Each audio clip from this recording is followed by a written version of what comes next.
At exactly 2 o'clock on a cold Tuesday morning, I learned that sharing someone's last name doesn't mean they'll show up when your life depends on it. I remember staring at the glowing numbers on my bedside clock as a sharp pain ripped through my abdomen so suddenly that I couldn't even catch my breath. At first, I thought it was something I had eaten after working late.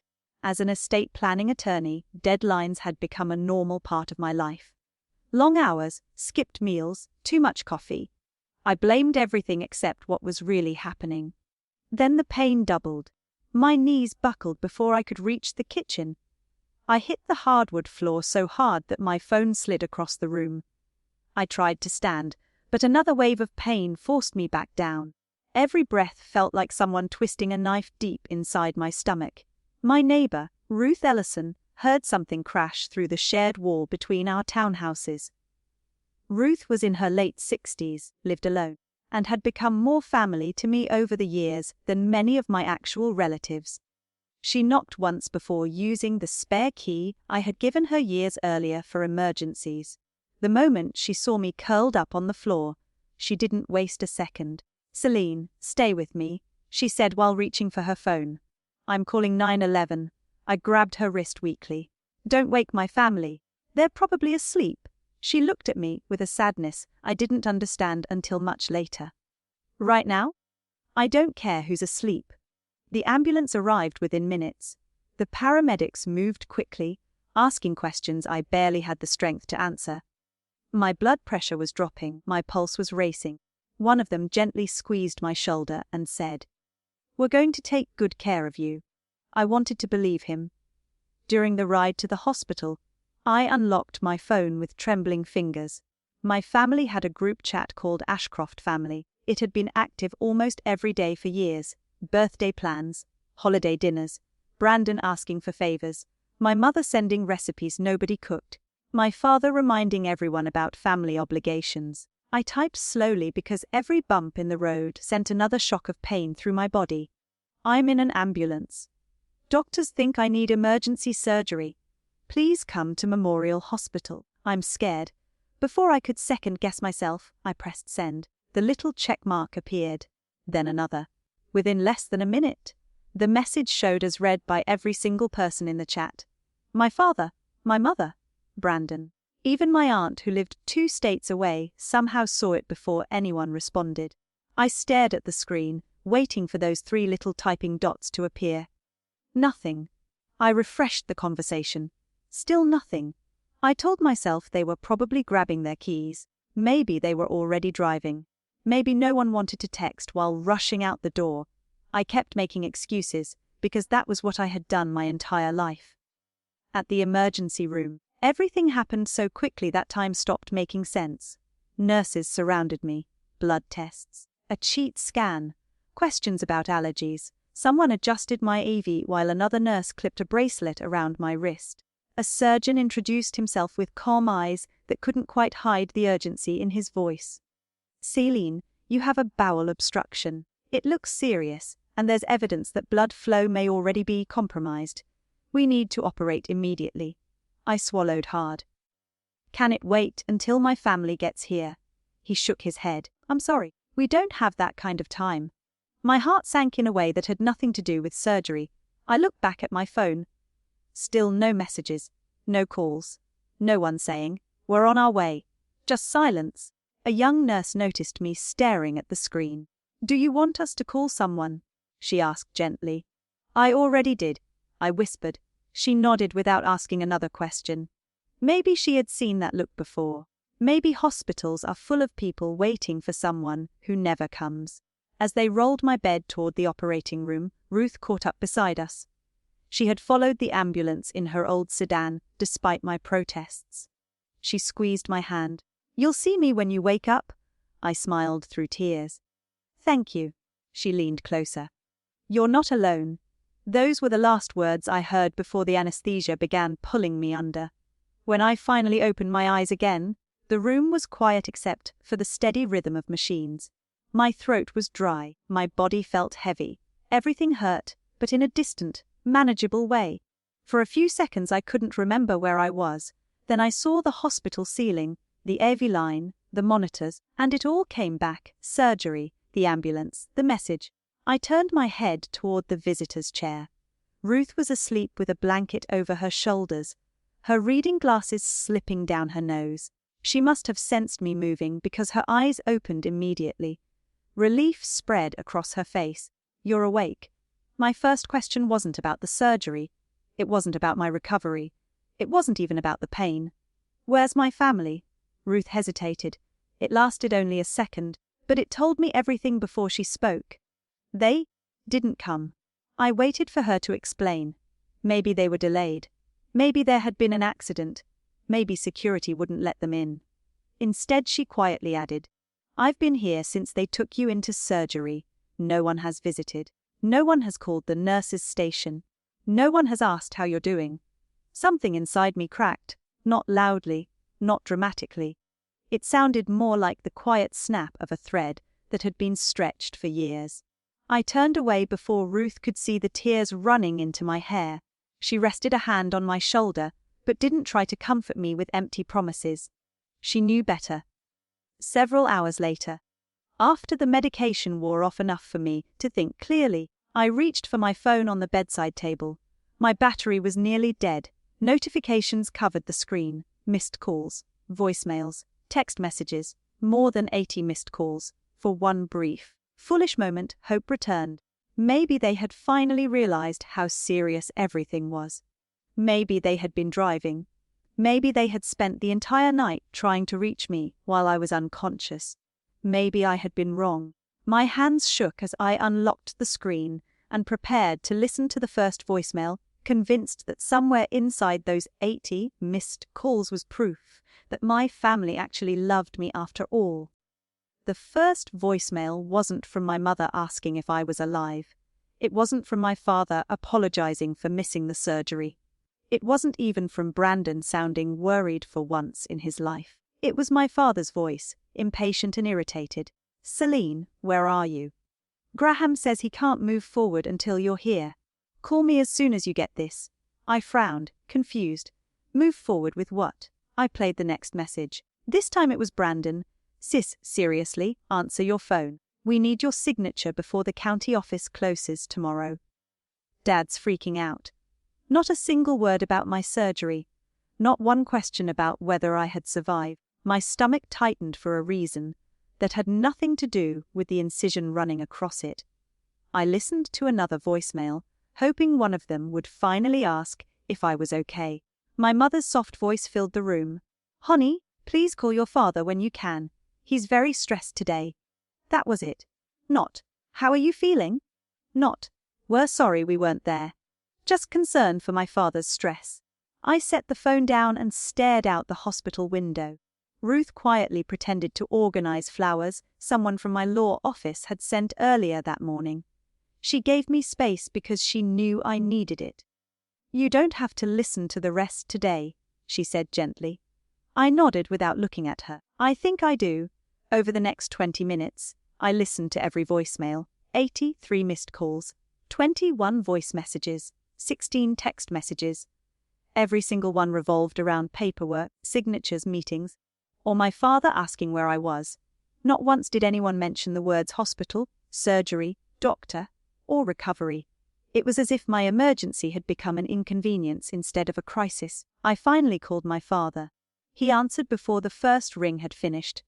"There you are," Douglas said sharply. "We've been trying to reach you all morning." I waited. Surely he would ask eventually. Surely he would say something. "How are you feeling?" Never came. Instead he sighed dramatically. "Graham refuses to release the documents until you're present. I told him you were overreacting and would be fine today." I closed my eyes. "Dad, I had emergency surgery." There was a brief silence. "Yes? Your mother mentioned that." Mentioned that. As though she had casually told him the weather forecast. "The doctors said I could have died if they waited." Another pause. Then he answered with complete confidence. "But they didn't wait. You're alive. That's what matters now. Listen, can you be here by tomorrow afternoon?" I actually laughed. Not because anything was funny. It was the kind of laugh people make when reality becomes too unbelievable to process. You didn't come to the hospital. Selene, don't start this. You knew I was terrified. And the doctors handled it. His voice grew firmer. Your grandfather's estate can't sit in limbo forever. My fingers tightened around the phone. You chose paperwork over your daughter. That's unfair. He sounded offended, as though I had accused him of something outrageous. Everyone was already gathered. We couldn't simply cancel the meeting. I whispered. I was in surgery? Exactly. There was nothing anyone could do. He truly believed that. In his mind, sitting beside his daughter before emergency surgery had no value, because he couldn't physically perform the operation himself. Presence meant nothing. Efficiency meant everything. Need to rest, I said quietly. Fine, but call Graham. He's being unreasonable. He hung up first. I lowered the phone and felt strangely empty. The pain wasn't explosive anymore. It had become something colder, more permanent. Ruth slowly sat beside my bed. She had clearly heard enough to understand what had happened. I'm sorry, she whispered. I looked at her. You know what's strange? What? I kept expecting him to ask if I was okay. She reached over and squeezed my hand. Some people become so used to receiving that they forget how to give. The next afternoon my mother finally came to visit.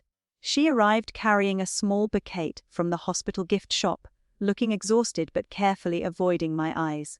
For a second, I almost forgot everything. She was still my mother. Part of me wanted to believe she had come, because guilt had finally caught up with her. She hugged me gently, careful not to disturb the Ive line. You look better than I expected. I'm alive. Thank goodness.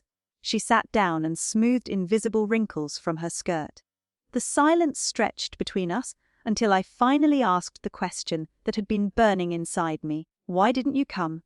Her eyes dropped to her lap. It was complicated. How? Your father thought. She stopped herself. What did Dad think? Another long silence. He believed everything had already been arranged at the hospital. So, he said we would only be in the way. I couldn't believe she expected that answer to satisfy me. Mom, I asked you to come because I was scared. Tears filled her eyes, but they never fell. I know. Then why didn't you? She looked completely defeated. Because your father said the estate meeting couldn't be postponed. There it was. The truth, not hidden behind excuses anymore. They had made a choice. My life on one side, property on the other, and property had won. Before I could respond, she reached into her purse and pulled out a large manila envelope. Your father wanted me to bring these. I stared at it. What is it? Some preliminary estate documents. He thought maybe you could review them while you're recovering. I couldn't even speak. I looked from the envelope to my mother's face, searching for some sign that she realized how unbelievable this moment was. She actually looked embarrassed, but she still held the envelope toward me. Please don't be angry with me, she whispered. I'm just trying to keep the peace. That sentence hit harder than anything else she had said. She wasn't trying to protect me. She wasn't trying to comfort me. She was trying to keep the peace, just as she always had. Ever since I was a little girl, my mother's definition of peace had meant letting my father have his way and asking me to understand. Brandon forgot to pay his bills. You're more responsible. Dad raised his voice. Don't upset him. Brandon needed money again. You're doing so well, sweetheart. I suddenly saw my entire childhood in one sentence. I gently pushed the envelope back toward her. I'm not signing anything. Her face changed immediately. Selene? Not today? Your father won't understand. Then, for the first time in his life, I looked directly into her eyes. He'll know how that feels. My mother quietly gathered the envelope and stood to leave. At the door she turned back toward me. Tomorrow is very important for this family. I answered softly. Yesterday was important for me. She had no response. After she left, I leaned back against my pillow, emotionally exhausted. 20 minutes later, my phone buzzed with a new message from an unfamiliar number. This is Graham Foster. Your grandfather instructed me to meet with you privately before any estate documents are signed. Please, whatever your family asks, don't sign anything until we've spoken. I read the message 3 times. Then I noticed the final sentence beneath his signature. Your grandfather anticipated this day more than you realize. I barely slept that night. Every time I closed my eyes, I heard my father's voice saying, "The doctors already saved you," as though surviving somehow erased the fact that I had gone through the most frightening night of my life completely alone. My surgeon stopped by early the next morning and smiled when he looked over my chart. "You're recovering better than we expected," he said. "If everything continues like this, you should be able to go home tomorrow." "Thank you," I replied sincerely. "You saved my life," he nodded. "No, let your body recover. The rest can wait." I almost laughed. If only the rest of my life were that simple. After he left, I stared at Graham Foster's message again. Curiosity finally outweighed exhaustion. I called the number. He answered immediately. "Mems Ashcroft." His voice was calm, measured, and professional. "I'm glad you called. You said my grandfather expected this day." "He did." "What exactly did you mean?" There was a brief pause before he answered. "This isn't a conversation I'd like to have over the phone. When are you being discharged?" "Tomorrow, hopefully. Would you be willing to meet me before going home?" "Yes." "Good. And Selene?" His tone became noticeably more serious. "No matter what pressure your family puts on you, don't sign a single document until we've talked." "Why?" "Because your grandfather specifically instructed me to tell you that." Before I could ask anything else, he politely ended the call. I lay back against the pillow, more confused than ever. My grandfather had always been a thoughtful man, but he wasn't mysterious. He believed in speaking plainly. If he had left instructions this specific, something much bigger was happening than I realized. Around lunchtime, Brandon finally showed up. He walked into my hospital room wearing expensive sunglasses on top of his head and carrying a coffee in one hand. He didn't even notice the untouched lunch tray sitting beside my bed. "Hey, sis," his smile looked forced. "You look better." That was apparently the family standard for discussing emergency surgery. "Thanks." He sat down and immediately placed a thick folder on the bedside table. "Dad said Mom already brought these yesterday." I didn't even look at it. I told Mom I wasn't signing anything. "Come on," he sighed dramatically. "Don't make this harder than it has to be." "Harder for who?" He rubbed the back of his neck. "Everyone." I waited, he continued. "We've already lined up a buyer for Grandpa's North property." My eyebrows lifted. "Buyer?" "Yeah." His eyes lit up as though he were explaining an exciting business opportunity. "It's perfect timing. The developer's offering way above market value because they're trying to buy the surrounding land too." I frowned. "Grandpa died less than 2 weeks ago." Brandon shrugged. "Exactly why we need to move quickly." I couldn't believe what I was hearing. "You've already found a buyer." "Dad handled most of it before." He suddenly stopped talking. "Before Grandpa died." That unfinished sentence hung between us. I looked directly at him. "Before what?" He looked away. "Nothing?" "Finish the sentence." "It doesn't matter, Brandon." He sighed. "Dad was already talking with the developer before Grandpa passed away." My stomach tightened again. "Grandpa knew?" "I don't think so." Silence filled the room. That single answer raised more questions than he probably realized. If my father had already been negotiating the sale before my grandfather died, why hadn't anyone mentioned it? Why the rush? And why did they need my signature so desperately? Brandon seemed to notice the expression on my face. "Look, don't overthink it." "I'm not overthinking anything. Dad just wants to get everything settled. Grandpa wasn't even buried 3 weeks ago."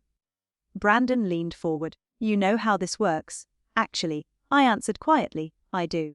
Better than anyone." His expression shifted. For the first time, he seemed to remember that estate law wasn't just my profession. It was my specialty. "We're not doing anything wrong," he said quickly. "Then why are you all in such a hurry?" He opened his mouth, closed it again, and finally settled on, "Because that's what Dad wants." There it was, the answer beneath every answer. Everything always came back to my father. Before either of us could continue, my phone buzzed. It was a text from Ruth, who had stepped out to pick up fresh clothes from my house. "Saw your brother's car outside. Need rescuing." I smiled despite everything and replied, "Not yet." Brandon noticed the smile. Who was that? Someone who actually came to the hospital. His face reddened. "You're really going to keep throwing that at us?" I stared at him in disbelief. "Throwing what at you? Making us feel guilty?" I almost laughed again. "Brandon, I almost died." "But you didn't." The words left his mouth so casually that I wasn't even sure he realized how cruel they sounded. Everything worked out. I looked at my little brother, the boy I had helped with homework, defended at school, paid rent for twice, and covered legal fees for after a reckless car accident years earlier. He genuinely believed the ending erased the journey. Since I survived, the fear, the loneliness, and the abandonment simply didn't count anymore. "You should go," I said softly. "Seriously?" "Yes. Dad's expecting an answer today. Then tell Dad he'll have to keep expecting." Brandon stood up abruptly, grabbed the folder, and shook his head. "I don't know why you're making such a big deal out of this." "Because apparently someone has to." He left without saying goodbye. 10 minutes later, Ruth returned carrying a small overnight bag and immediately noticed my expression. "That bad?" she asked. "Worse." She quietly unpacked my things while I told her about the conversation. When I repeated Brandon's words, "But you didn't," she stopped folding my sweater. "Some people mistake surviving for not suffering." I looked at her. "Or do you always know exactly what to say?" She smiled sadly. "Because I buried a husband who spent 30 years making excuses for people who never deserved them." Her honesty settled over the room like a blanket. Later that afternoon, a nurse walked in holding a sealed envelope. "This was dropped off for you downstairs," she said. "The gentleman said it was urgent." I thanked her and examined the handwriting immediately. I recognized it. It belonged to my grandfather. My hands trembled as I carefully opened the envelope. Inside was only a single folded note. "Selene, if this reaches you before Graham does, promise me one thing. Trust the law, not emotions. Love your family if you choose, but never let love blind you to the truth. Everything you need is already waiting with Graham." There was no signature. There didn't need to be. I would have recognized my grandfather's handwriting anywhere. I folded the note carefully and placed it back inside the envelope. For the first time since waking up from surgery, I felt something stronger than grief. I felt certainty. Whatever Graham was about to show me wasn't just another legal document. My grandfather had spent months preparing for something he believed was inevitable, and somehow I had become the center of it. The following morning, less than an hour after I was discharged from the hospital, I drove straight to Graham Foster's office instead of going home, completely unaware that one sealed envelope was about to change everything I thought I knew about my family. Graham Foster's office was nothing like the sleek law firms where I spent most of my career. It occupied the second floor of a brick building that had stood in the same spot for almost a century. The hallway smelled faintly of old books and polished wood, and every framed photograph on the wall seemed to tell the history of families whose lives had passed through those doors. My grandfather had trusted Graham for nearly 30 years. If there was one person outside our family who understood Harold Ashcroft, it was him. When his assistant showed me into the conference room, Graham was already waiting. He stood as soon as I entered and immediately noticed the hospital bracelet I hadn't removed yet. "You should be resting," he said. "I almost cancelled." "I'm glad you didn't." He looked at me with genuine concern. "How are you feeling?" It was such a simple question, yet hearing it from someone who wasn't related to me nearly brought me to tears. "I'm healing," I answered honestly. "Physically. Anyway," he nodded as though he already understood the rest. "Your grandfather worried this meeting would happen under difficult circumstances." I slowly sat down. Left me another note. Graham wasn't surprised. I expected he might. I handed him the folded paper from the envelope. He read it silently before placing it beside a thick leather binder already sitting on the table. That sounds exactly like Harold. I looked around the room. Why did he think any of this would be necessary? Graham didn't answer immediately. Instead, he unlocked the leather binder with a small brass key and carefully removed a sealed document marked with my grandfather's signature. "Before I explain," he said calmly, "I need to make something absolutely clear. Everything I'm about to show you is legally binding, witnessed, notarized, and prepared over the course of several months. None of it was done impulsively." My heartbeat quickened. "You're making this sound enormous." "It is." He slid the document across the table toward me. "Open it." I carefully broke the seal. The first page contained my grandfather's revised estate plan. I immediately noticed the execution date, 3 months before he passed away. 3 months before anyone knew his health was declining so rapidly. I scanned the first few paragraphs, expecting to see changes in how the assets were divided. Instead, something else caught my attention entirely. My name appeared repeatedly. "This can't be right," I whispered. Graham folded his hands together, read paragraph 6. I found it and felt my breath catch. "Executor of the estate Selene Marie Ashcroft." I looked up at him. "Me." He nodded once. "Your grandfather removed your father from that position." "Why?" "Keep reading." I continued. The language was precise, exactly the way estate documents should be, as executor. I wasn't receiving additional property. I wasn't inheriting more money than anyone else. Instead, I had been given complete authority over every legal step of administering my grandfather's estate. No property could be transferred. No land could be sold. No valuable assets could be distributed until I certified that every instruction in the will had been carried out honestly and transparently. There was another clause highlighted in yellow. If the executor reasonably believes undue influence, coercion, or material dishonesty exists among any beneficiary, distribution of the estate may be suspended pending independent review. I read the sentence twice before looking back at Graham. He gave me the power to stop everything. Yes. My father has no authority? None. Brandon? Graham almost smiled. None whatsoever. I leaned back in my chair, completely overwhelmed. They've been trying to rush me into signing paperwork because they assumed the previous estate plan was still in effect. They don't know? No. He let that answer settle between us. Harold instructed me not to disclose the revised documents until after his funeral, and only when every beneficiary was present. He also instructed me to meet with you privately if, for any reason, he believed you might be pressured. I couldn't stop thinking about my father's frantic phone calls. His urgency suddenly made sense. He believed he was only waiting for one routine signature. He had no idea that legally, I had become the person standing between him and every decision he wanted to make. "There's more," Graham said quietly. He reached into another folder and placed a handwritten envelope in front of me. My name appeared across the front in my grandfather's familiar script. Unlike the legal documents, this one wasn't formal. It's simply ready for Selene. Read alone, or with Graham if you need someone beside you. My hands shook as I opened it. The first line blurred immediately because tears filled my eyes before I could finish reading. "My dear Selene, if you're reading this, then I'm no longer here to say the things I should have said years ago." I swallowed hard and continued. "I've watched you carry this family for longer than you realize. You solved problems that were never yours. You sacrificed opportunities because someone always needed you.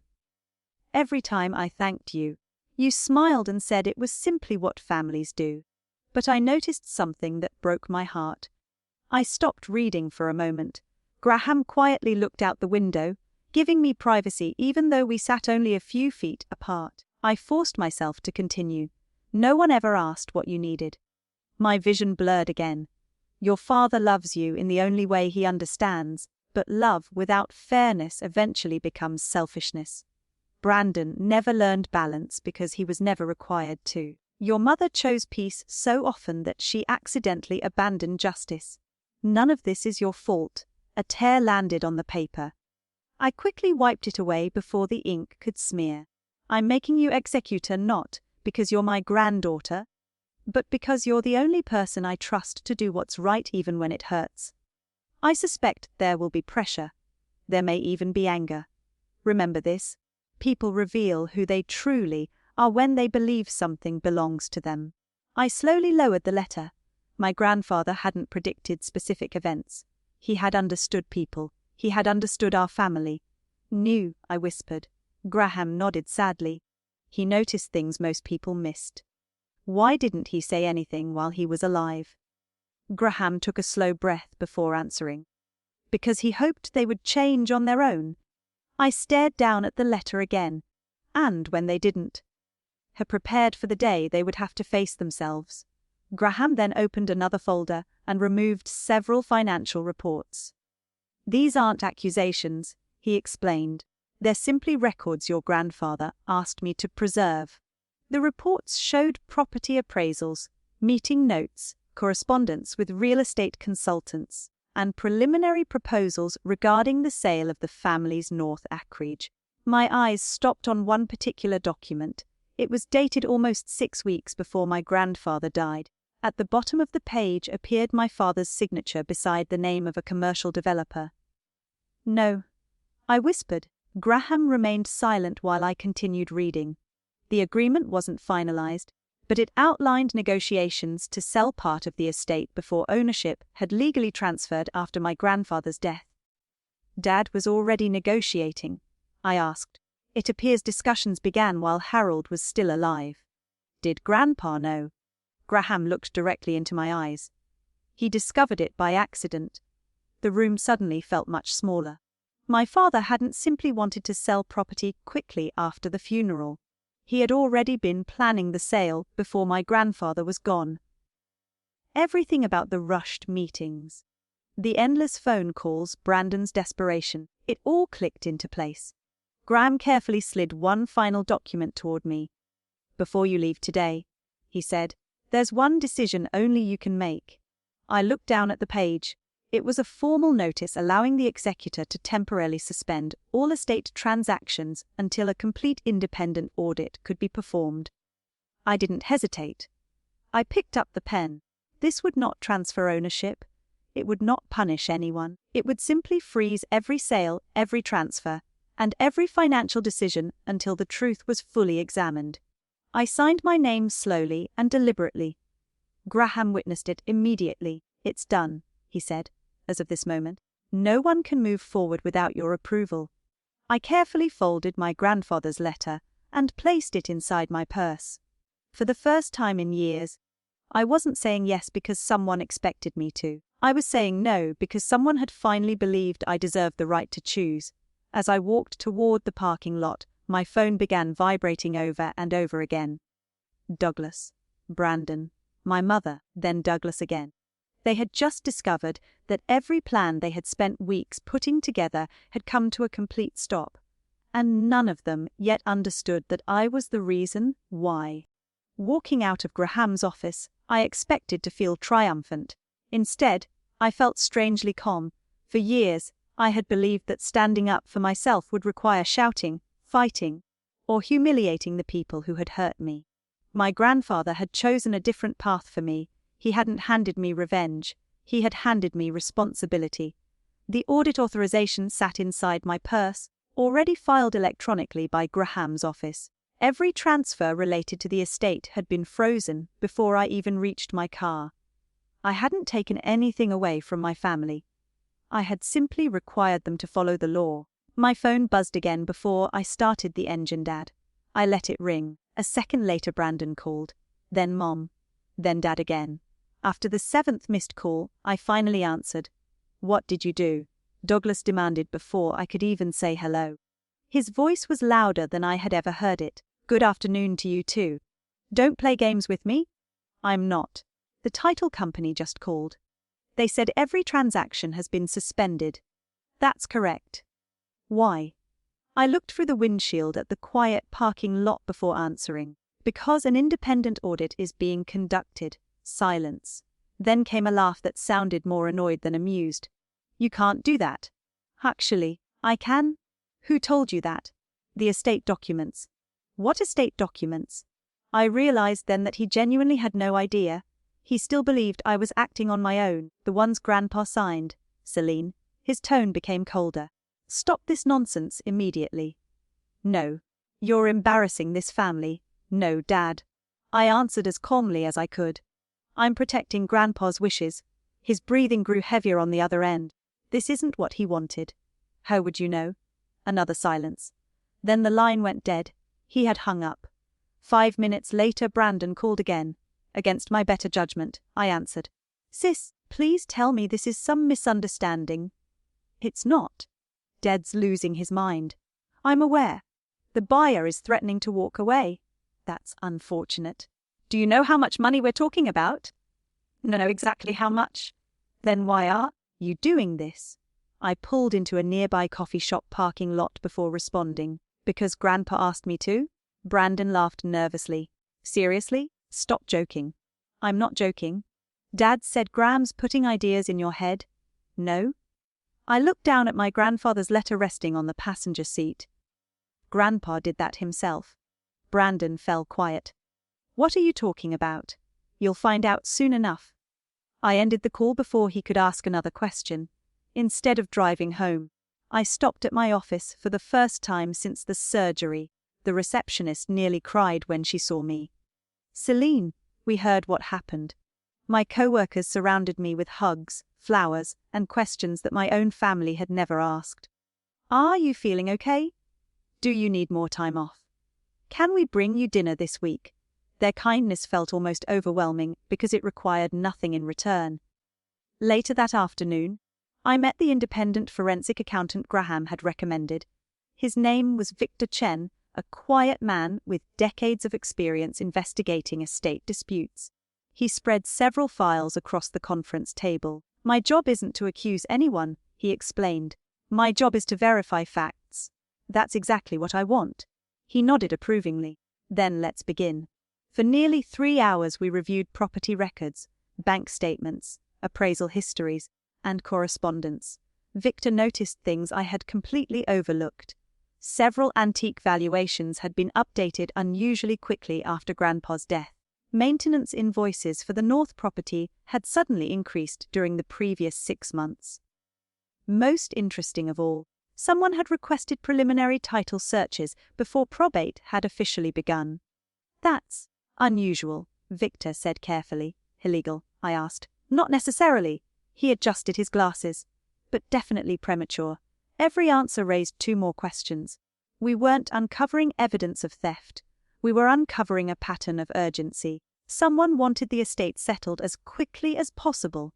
By the time I returned home that evening, I was completely exhausted. Ruth was waiting on my front porch with homemade chicken soup balanced carefully on her lap.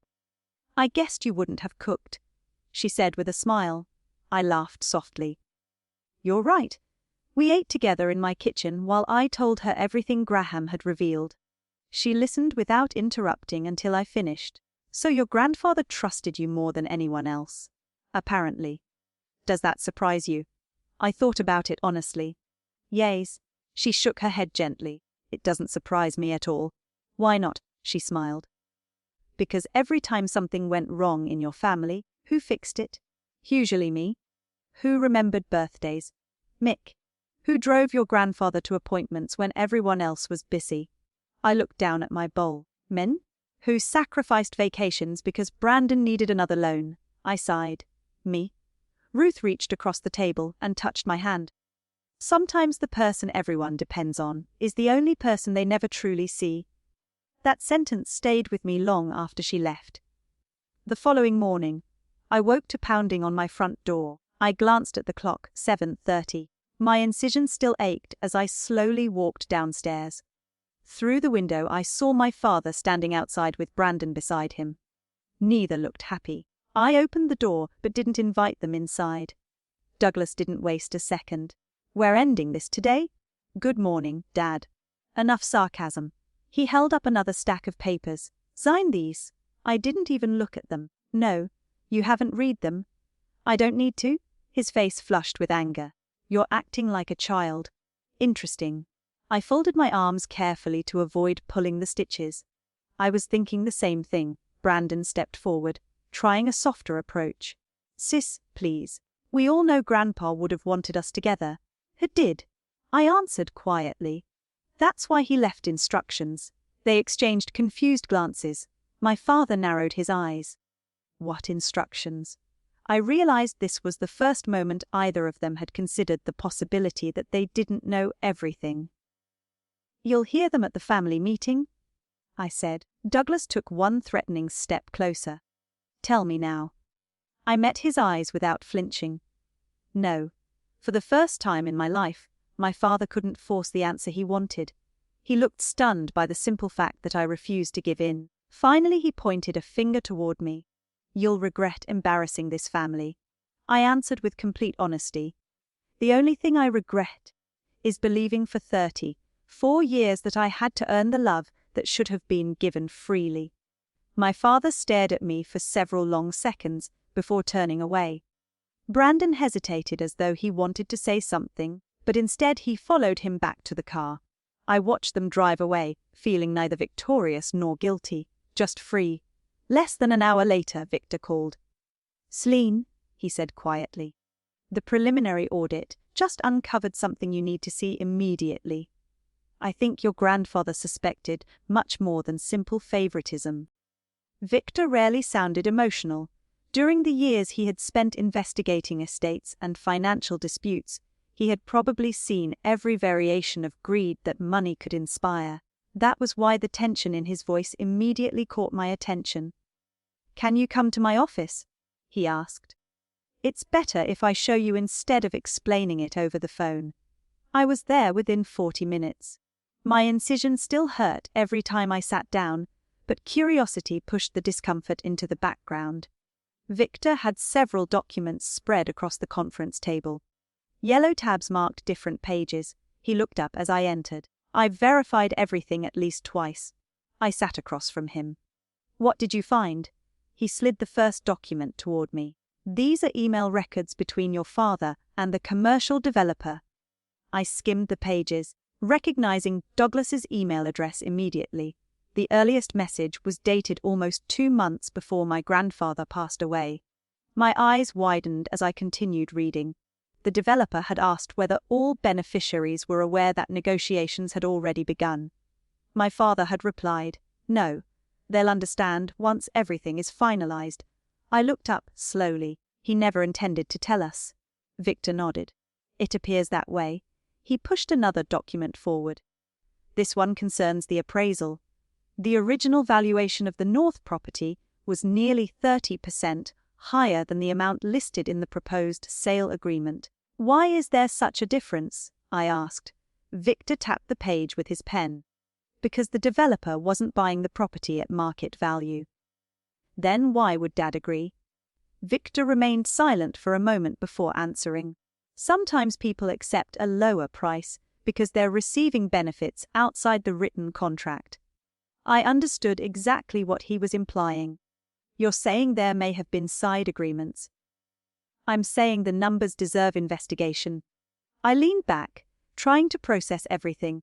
My father had always described himself as the protector of our family legacy. Yet these documents suggested he had been willing to sell part of Grandpa's land quietly before anyone else even knew discussions had begun. Victor handed me one final folder. "There's something else." Inside were bank statements showing several unusually large deposits into Brandon's personal account over the previous year. None of them came directly from Grandpa. None came from my parents either. They originated from short-term personal loans issued by private lenders. Brandon borrowed all this money. Victor nodded. "And based on the repayment schedule, several of those loans become due within the next few weeks." Suddenly everything made sense. Brandon hadn't been desperate to sell the land because he wanted to honor Grandpa's wishes. He needed cash fast. He planned to use his inheritance before he even received it, I whispered. "That's what the timeline suggests." I closed the folder slowly. This wasn't simply favoritism anymore. My father's urgency, Brandon's constant pressure, the repeated demands for my signature. They weren't motivated by grief. They were motivated by deadlines. Victor folded his hands together. "None of this proves criminal conduct, I know, but it absolutely justifies a complete audit, which is exactly what we're doing." He gave me a small approving smile. "Your grandfather chose the right executor." Hearing those words from someone with no emotional attachment to my family meant more than I expected. Before leaving, I asked him one question that had been bothering me all morning. If I hadn't signed the audit order, how long before everything would have been sold? Victor glanced at his calendar. Based on these documents, he paused briefly. Probably within 72 hours, my stomach turned. 3 more days and the entire estate could have changed forever. 3 days. That's all that had separated my grandfather's final wishes from becoming impossible to enforce. As I drove home, I couldn't stop thinking about that number. 72 hours. If my surgery had gone differently, if Graham hadn't contacted me, if I had simply signed the papers my mother brought to the hospital, everything would already be over.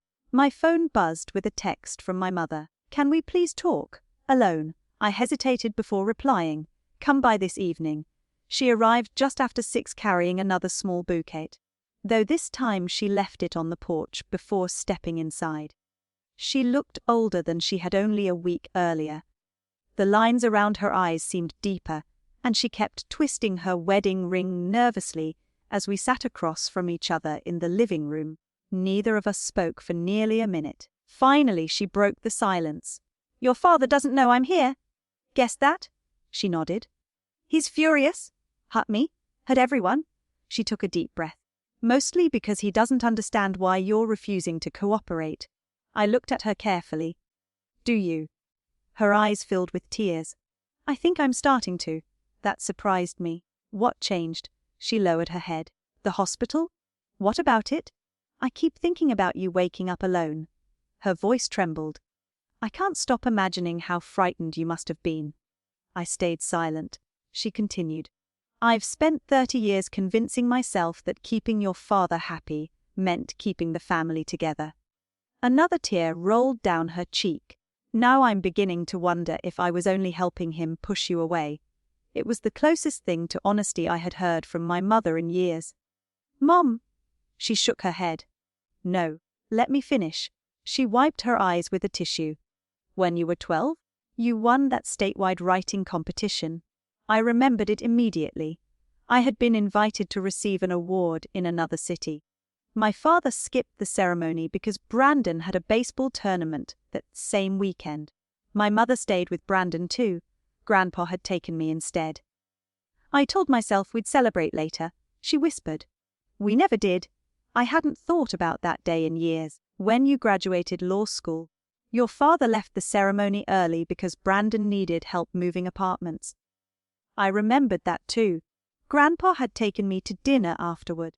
"When you bought this house," she continued softly, "your father spent the entire housewarming talking about Brandon's business ideas." Every memory she mentioned had one thing in common. I had accepted it without complaint. "Why are you telling me this now?" She looked directly into my eyes. "Because I'm finally seeing what your grandfather saw." Those words hung heavily between us. For the first time, I believed my mother's regret was genuine.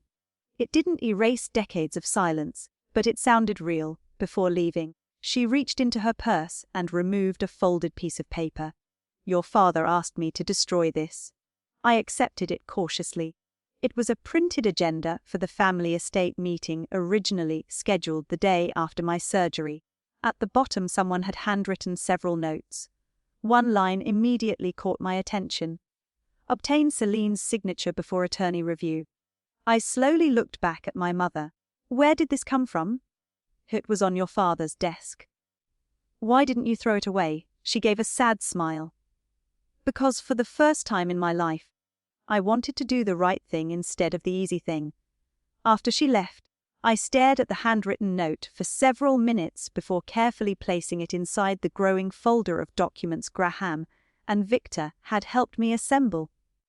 Less than an hour later, my phone rang again. It was Graham. "The audit team has finished its preliminary review," he said. "I think it's time." "Time for what?" "The family meeting." I looked down at Grandpa's letter resting beside the newly discovered agenda. "Will everyone be there?" Graham answered quietly. "Yes, and by tomorrow afternoon, your family is finally going to learn why Harold chose you." I arrived at Graham Foster's conference room 15 minutes early. I wanted a few quiet moments before everything changed forever. The large oak table had been prepared with identical folders placed in front of every chair. A pitcher of water sat in the middle beside neatly arranged glasses. Sunlight poured through the windows, making the room feel warmer than I expected. It almost looked like an ordinary family meeting.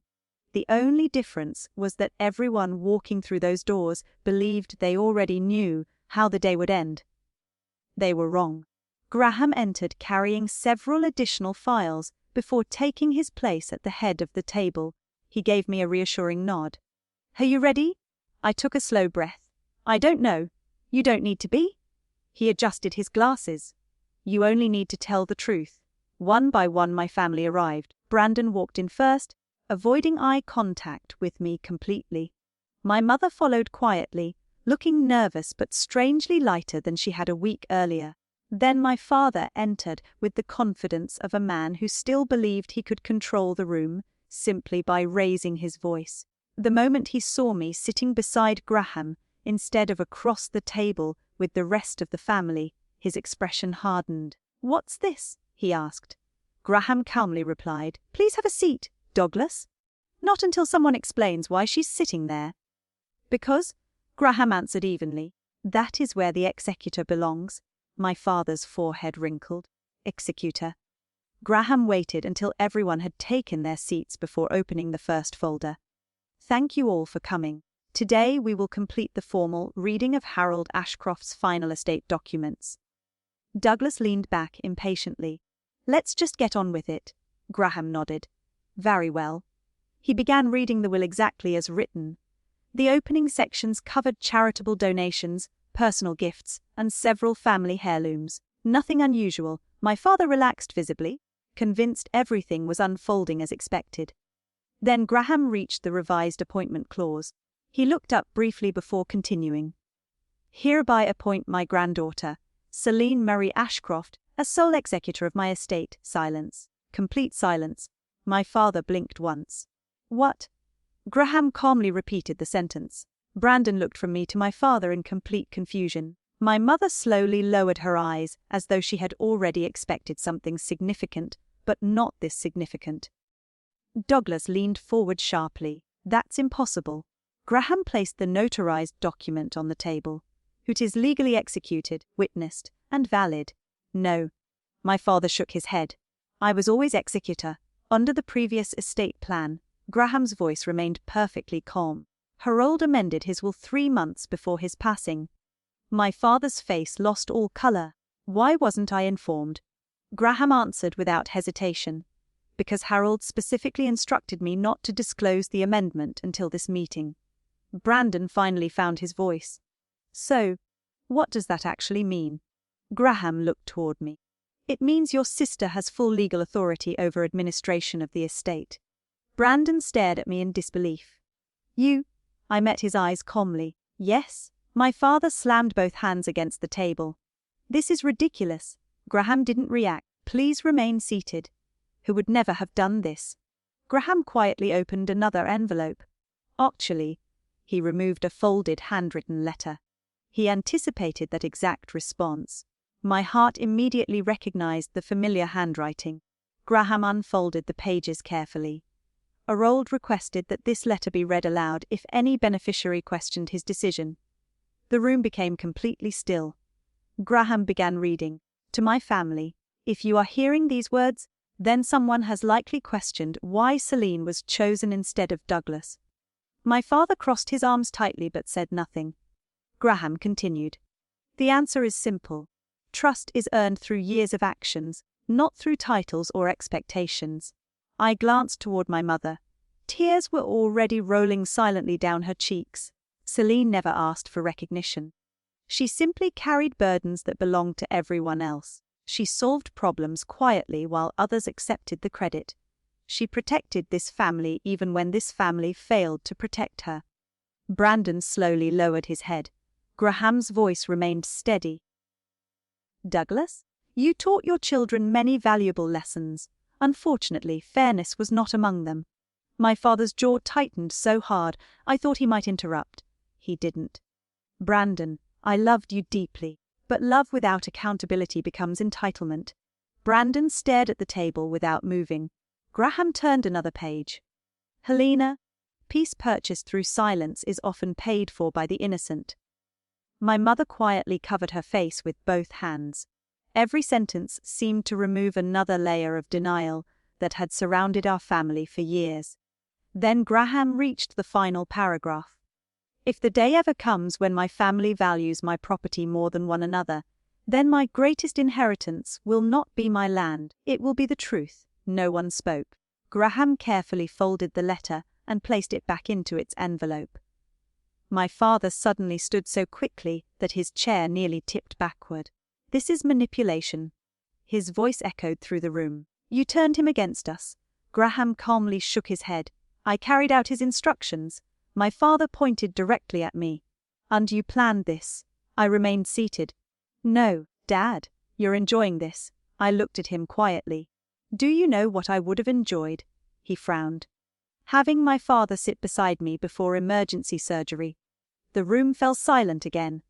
My father opened his mouth but couldn't answer. For the first time in my life, he had no explanation. My mother finally stood. Her voice shook as she looked toward me. She's right. Douglas turned toward her in disbelief. Helena.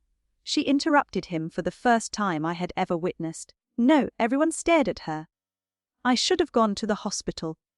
Tears streamed freely down her face now. I should have ignored the meeting. I should have ignored you. I should have been with my daughter. My father looked genuinely stunned. Brandon whispered, almost to himself. I didn't think. I turned toward him. I know. He swallowed hard. I honestly thought there'd be time afterward. There wasn't. Graham quietly slid another document across the table. Before we conclude, he said, the preliminary audit confirms that all estate transactions will remain suspended until the independent review is completed. My father looked down at the report without touching it. Every ounce of certainty had disappeared from his face. He had spent years believing authority automatically belonged to him. In a single afternoon, he discovered that the one person he had underestimated was now the only person capable of protecting everything he wanted to control. As everyone slowly gathered their belongings, my mother walked toward me hesitantly. She stopped only a few feet away. Selene, she whispered, would you meet me tomorrow? Just us. I looked at her for several seconds before answering. Yes. It wasn't forgiveness, not yet, but for the first time in decades, it felt like the beginning of an honest conversation. Meanwhile, my father left the room without looking back once. He never apologized. He never acknowledged the letter. He simply walked away, still unwilling to believe that his own choices had finally caught up with him. And as I watched the conference room empty, I realized something unexpected. Winning had never been the goal. Being seen had been. The morning after the family meeting felt strangely quiet. For the first time in weeks, my phone wasn't vibrating every few minutes. There were no angry messages from my father. No desperate calls from Brandon asking me to reconsider. No pressure to sign documents I hadn't even read. Silence had finally returned, and instead of feeling lonely, it felt peaceful. I met my mother at a small cafe near the park where she used to take me when I was little. We hadn't been there in years. She was already sitting at a corner table when I arrived, nervously stirring a cup of coffee that had long since gone cold. She stood the moment she saw me. Thank you for coming. I nodded and sat across from her. For a while neither of us spoke. There was no easy way to begin a conversation that had been delayed for decades. Finally she took a slow breath. I don't expect forgiveness. I looked at her quietly. Good, she nodded. Because I haven't earned it. Hearing those words surprised me more than any apology could have. She wasn't asking me to make her feel better. She was simply telling the truth. I've spent most of my marriage believing that avoiding conflict made me a good wife and a good mother, she said softly. I understand now that all I really did was leave you standing alone whenever you needed me. I wrapped both hands around my cup without drinking. Do you know what hurt the most? She looked at me carefully. Not that Dad stayed away. I paused. It was believing you'd come anyway. Tears filled her eyes immediately. I know. I waited. Her shoulders trembled. I know. Haven after surgery. I kept expecting to see you walk through that door. She lowered her head. I failed you. There was nothing dramatic about the moment.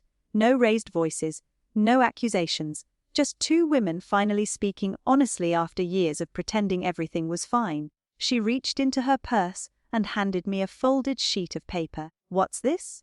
I asked. My appointment confirmation. I unfolded it. It was for a therapist. My mother smiled sadly. I spent 30 years learning how to stay quiet. She looked directly at me. I don't want to spend the rest of my life that way. I didn't answer immediately.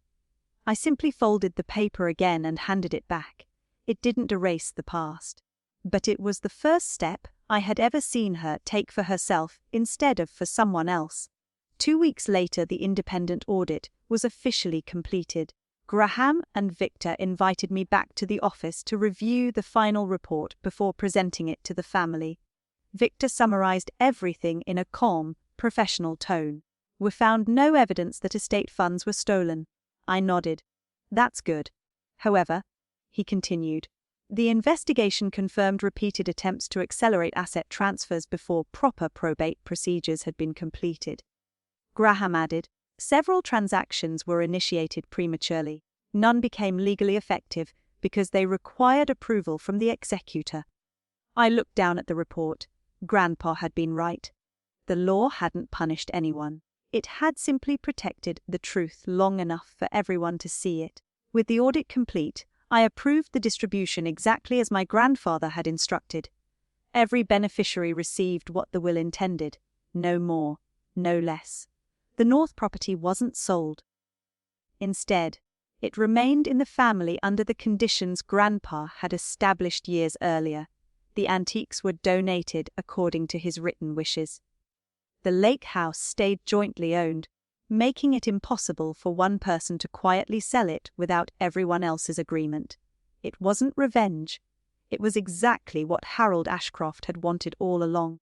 Brandon called me a few days after everything was finalized. His voice sounded different, quieter, older somehow. Can we talk? He asked. We're talking, he laughed awkwardly. Fair enough. There was a long pause.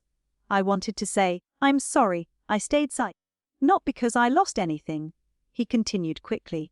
Because I finally realized I never noticed everything you did for us. I believed him. Not because the words were perfect, but because they were uncomfortable. Real apologies usually are. I'm working with a financial advisor, he added. Sold my truck too. That's probably a good decision. Yeah. Another pause. I should have gone to the hospital. I closed my eyes for a second. Yes. I don't expect you to forgive me either. I know. We ended the conversation without promises. Sometimes healing doesn't begin with hugs. Sometimes it begins with honesty. My father never called. He never apologized. Graham told me Douglas had complained privately about the revised will for several weeks before finally accepting there was nothing he could legally challenge. Eventually, he stopped attending extended family gatherings altogether. I wasn't angry anymore.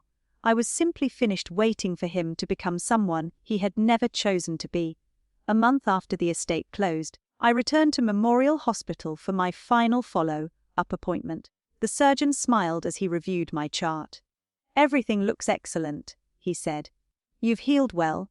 As I walked toward the exit, I passed the waiting room where Ruth had spent that terrifying night while I was in surgery. I stood there for a long moment, remembering how alone I had felt when I first opened my eyes. Then I took my phone from my pocket and opened my emergency contact information. For years it had listed Douglas Ashcroft. I had changed it to Ruth after leaving the hospital, but today I added someone else beneath her. My mother's name. Trust isn't rebuilt in a day. Neither is family. But sometimes people really do choose to change. Ruth was waiting outside when I finished my appointment. She waved from her old sedan exactly the way she had the night the ambulance took me away. Ready? She asked with a smile. I laughed. Yeah, as we drove home. I looked out the window at the familiar streets and realized how different everything felt. I hadn't won because my father lost control of the estate. I hadn't won because Brandon had finally faced the consequences of his own choices. I won because I stopped believing my worth depended on how much I sacrificed for people who only noticed me when they needed something. My grandfather didn't leave me the largest inheritance. He left me something far more valuable. He gave me permission to stop carrying everyone else's burdens. And sometimes I still think about that night at 2 o'clock in the morning when I lay on my kitchen floor, convinced that my family would come if I only asked. In a strange way, they did answer me. Just not with their presence.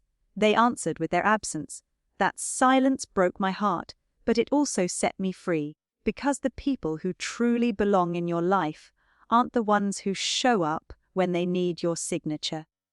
They're the ones who hold your hand before the surgery, wait outside the operating room without being asked, and remind you that your life matters, even when you have nothing left to give.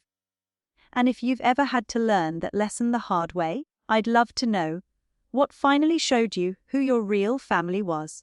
6 months have passed since my grandfather's estate was finally settled, and sometimes I still catch myself reaching for my phone when something good happens, instinctively thinking I should call my father first.